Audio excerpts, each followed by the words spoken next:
சூரியண்ண love யூண்ண. அதாவது நம்ம இன்னும் ஒரு 30 வருஷம் கழிச்சு நம்ம அவங்க 2 பேர் மாதிரி இருக்கணும்ண்ணே. நம்ம 2 பேர். மேம் இருங்க ப்ளீஸ் மேம். நட்பை பத்தி பேசிட்டு இருக்கேன் மேம் நானு. ஆமா மேம். 2 பேரும் நீங்க 2 பேரும் லேடிஸா மாறிடுவீங்களான்னு கேக்குறாங்க மேம். நாங்க மாறுறதுக்கு ரெடினாலும் பாக்குறதுக்கு யாரு இருக்கான்னு தெரியல. நான் ஒரு தடவை மாறி இருக்கேன் ஒரே ஒரு படத்துல. அண்ணனை இப்ப அந்த கெட்டப்ல பார்க்கணும். அந்த மாதிரி தான் எனக்கு ஃபீலிங் இருந்துச்சு. நானும் சூரியனும் இதே மாதிரி வந்து சூரியனோட 50வது ஆண்டு விழாவில் கொண்டாடும் போது ஒரு கூட்டு கிளியாக ஒரு அந்த மாதிரிலாம் பாட்டு ரொம்ப ரொம்ப நன்றிண்ணே. உங்களுக்கு இதுக்கு மேலே எக்ஸ்ட்ரா தேங்க்ஸ் சொல்லக்கூடாது. நான் அண்ணன்ட்ட கேட்டது ஃபஸ்ட்டு சொன்னது, அண்ணன் இந்த படத்தை நம்ம வீட்டில் இருக்க எல்லாரையும் கூப்பிட்டு போய் காட்டுங்க அப்படின்னு சொல்லி. அவங்க எல்லாருக்கும் படம் பிடிக்குன்றது ஒன்று.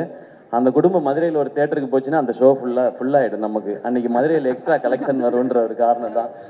தேங்க்யூண்ணே. இங்கே வந்து இவ்வளோ நேரம் இருந்ததுக்கு. இன்றைக்கி நீங்கள் ஒரு ஆக்ஷன் ஹீரோவாக மாறிட்டீங்க. அப்படி இருக்க ஒரு சூழலில் வந்து இருந்ததுக்கு ரொம்ப ரொம்ப நன்றிண்ணே.